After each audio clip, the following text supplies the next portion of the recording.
Hey guys, so I have not done a ministry video in a cool minute because filming myself every day eating and editing those videos was like taking over my entire life. But something happened to me today and I was like, you know what?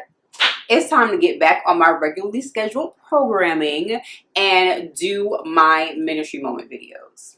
So today I went and saw one of my girlfriends, my friend Patricia. Oh my gosh, you guys, I love this lady so much. She moved to Hawaii about 6 years ago to start a church. I know that sounds like super duper glamorous, but you know, when it comes to church, like, and starting churches and doing things like that, sometimes the money just ain't rolling in, but that's besides the point. So it sounded crazy, like, yeah, I'm going to Hawaii for a mission trip, but it's like, it sounds really luxurious, like a luxurious mission trip.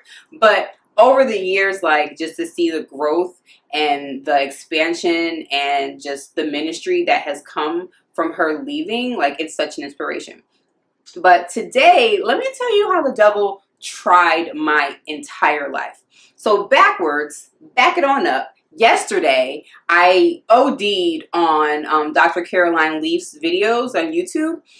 She's amazing. She is a neuroscientist, but she's also a Christian. And you know, mixing Christianity and science, like, people get all woo-woo, but it's like, he created science, so whatever. She really, you look her up. Dr. Caroline Leaf. Look her up. Read her books. Watch her videos. Whatever. She's amazing. She talks about how you can renew your mind and how things that doctors say is doctorial. Is that right? I don't know. But you can renew your mind. You can fix brain damage.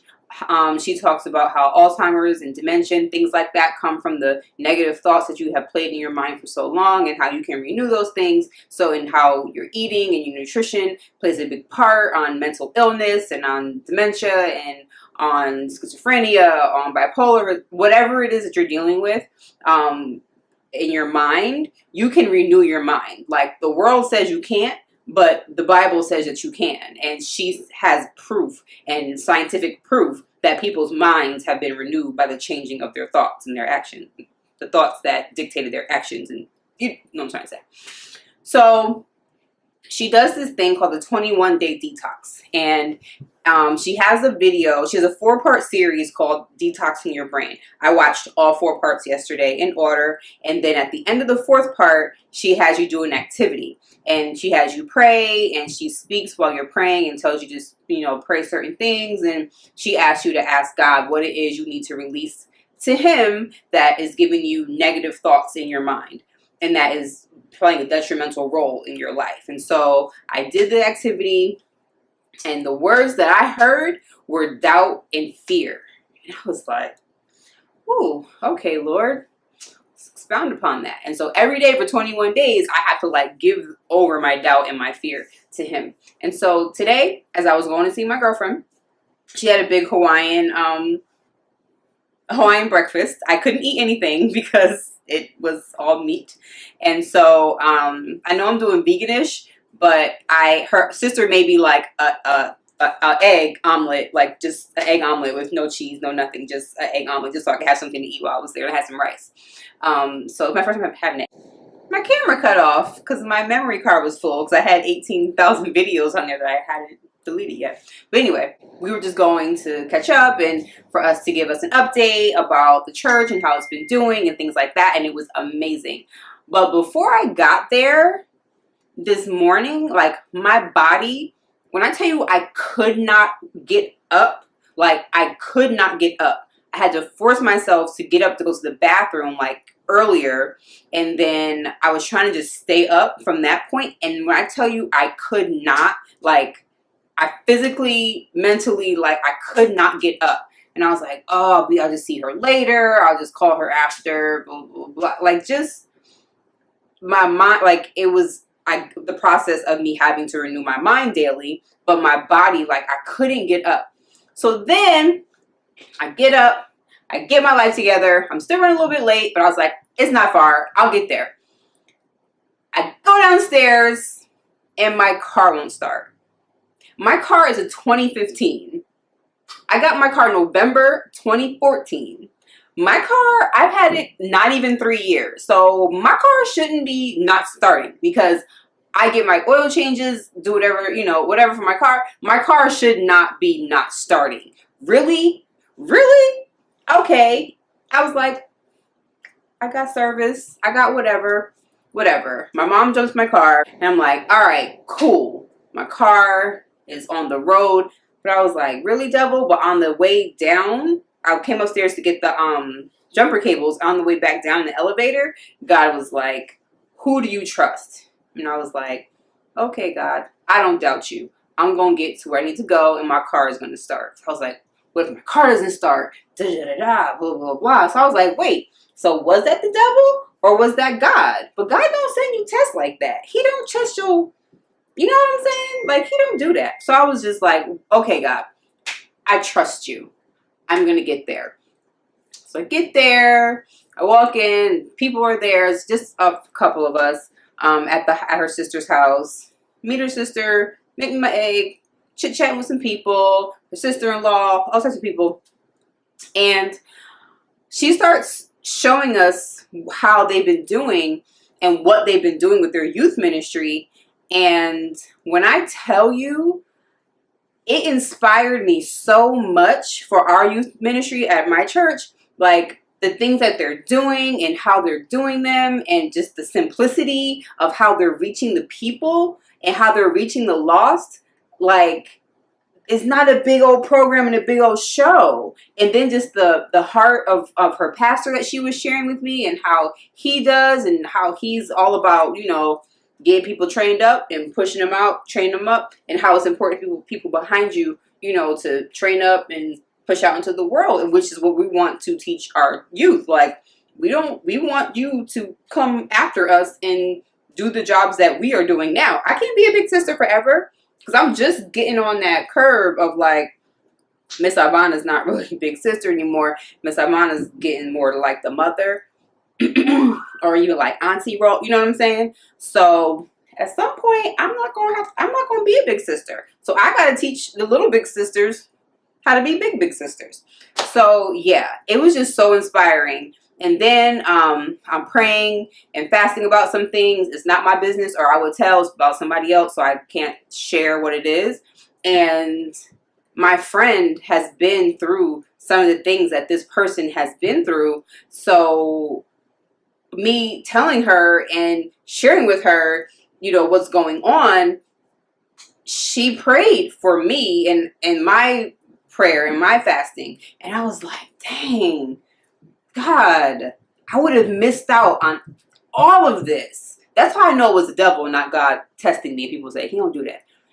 I would have missed out on being inspired for a youth ministry. I would have missed out on getting prayed for through my journey with this person. Like, it just would not have been like my day. Like, I can't even put into words. God was able to move because I pushed past what I didn't feel like doing. Like, I didn't feel like getting up. I didn't feel like waiting for fiat service. I didn't feel like doing any of that. I wanted to just come back upstairs and get in my bed and be like, no, what? Forget it. I'm not going anywhere.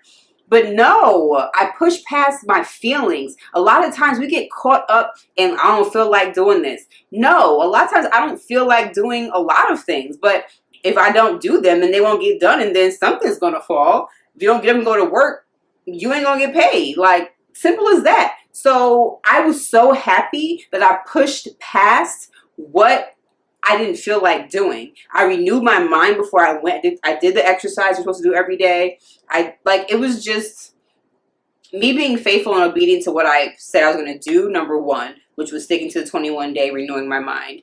Doing that, even though I was running late, I was like, no, I got to do this now. Like, I can spend more time with God when I get back, but I need to do this now and spend this time with him before I leave this house. That was number one. No, that was number two. Number one was getting up. Because I didn't feel like it. Get up. But I was able to be blessed. Being around people who were awesome. Being able to be in a house full of people. And she and I talking. And her stopped. And we prayed sitting on the steps inside her sister's house.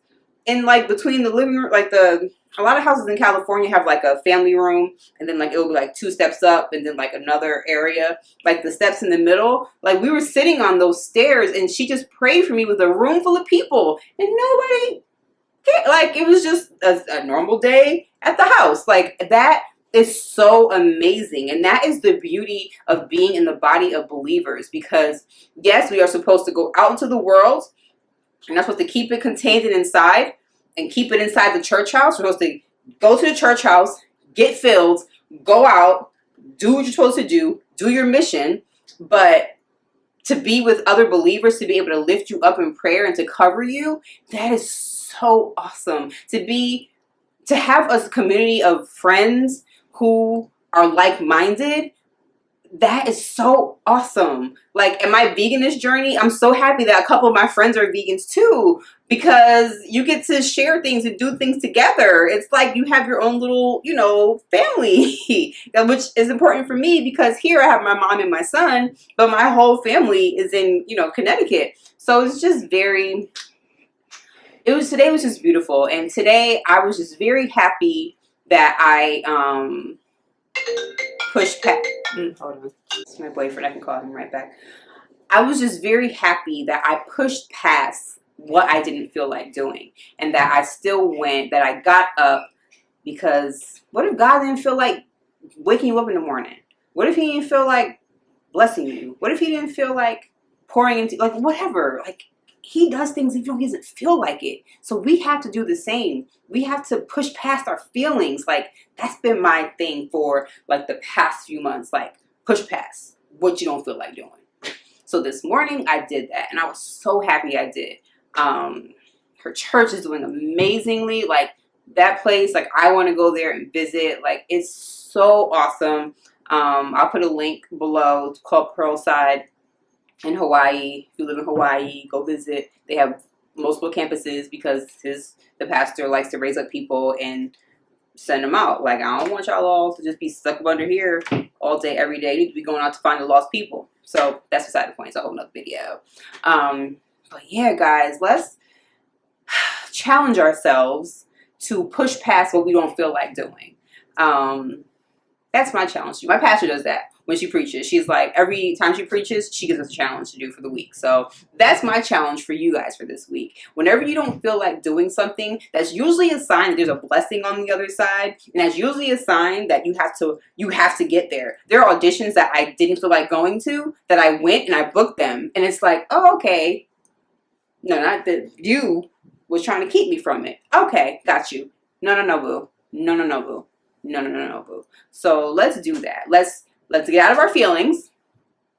Let's renew our minds daily.